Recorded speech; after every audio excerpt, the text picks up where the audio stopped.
இந்த பட்டம் கொடுத்த விசிகா தலைவர் திருமாவளவன் அவர்கள் கூட உங்களை இன்னும் கூப்பிடலையா? கால் பண்ணி? இல்ல, அது எனக்கு ஒரு தாய் வீடு மாதிரி. ஓகே.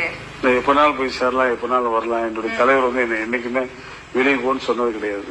இந்த நிமிஷம் வரையும் நான் தான் சரி கொஞ்சம் தலைவர் மேல ஒரு மரியாதை, அதனாலதான் நான் அவங்க போல இப்ப கூட இந்த நிமிஷம் போனா கூட நீங்க கூட வாங்க, தலைவர் ஏத்துக்குவாரு.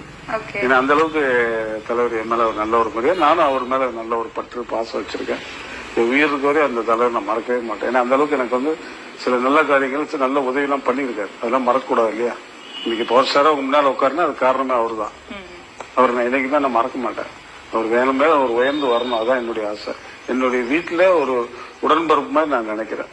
இப்போ அதே கட்சியில இருந்து ஆதவ அர்ஜுனா அவர்கள் டிவிக்கு இணைஞ்சாங்க. அதெல்லாம் நீங்க எப்படி பாக்குறீங்க? அதாவது தலைவர் இருக்கும்போது இப்ப நான் ஒரு கட்சியில இருக்கும்போது தலைமைக்கு தெரியாம நான் பேசக்கூடாது. நம்மளா ஒரு அறிக்கை விட்டா உள்கட்சி அவங்க கூட்டணியில் இருக்கும்போது அதனால ஒரு மனசா வந்துடக்கூடாது இல்லையா? அதனால தலைவர் கூப்பிட்டு சொன்னாரு இந்த மாதிரி இருக்குன்னு.